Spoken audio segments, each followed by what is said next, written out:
Saint Lucia, since 2021, has recorded continued economic growth under the Philip J. Pierre-led administration and is now looking to score a fourth consecutive year in 2025.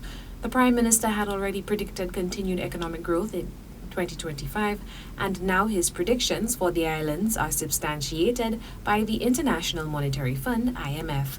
Despite the IMF's projected growth figure being slightly lower than Prime Minister Pierre's 4%, growth is still growth in the eyes of the people, Chartered Accountant Richard Peterkin says. This he attributes the island's heavy dependency on tourism. It's glad to see them both on the same page because for us that means growth. The question is how we can make sure that growth spreads throughout the country and doesn't just benefit a smaller sector or a smaller group of people. But, it's and we're not the only ones. Quite a few of the other countries in the OECS is looking at, similar growth. And that's largely been driven by tourism.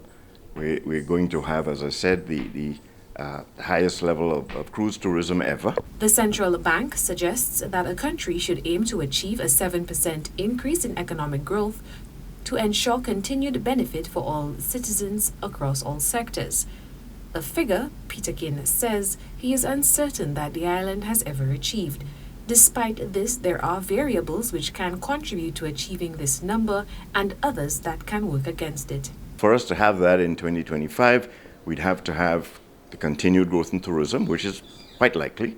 We'd have to have better infrastructure planning and implementation, which is possible. And we'd have to be lucky in terms of the weather.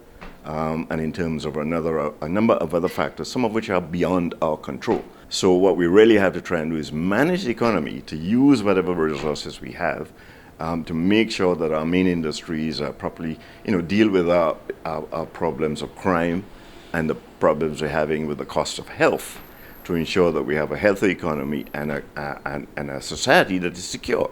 Instead, he stated what he believes would be a more reasonable and realistic figure. 4 or 5 may be, perhaps more optimistic, more likely achievable. But regardless, what we want is growth. What we want is lower deficits. What we want is lower debt per GDP.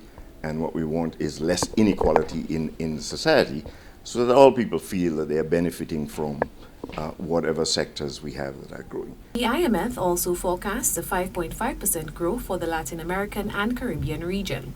Global growth is projected to hold steady at 3.2% in 2024 and 2025, that is according to the IMF chief economist. However, with geopolitical conflict, increasing trade tensions, and elections looming and leadership changes in major economies around the globe, there is considerable uncertainty.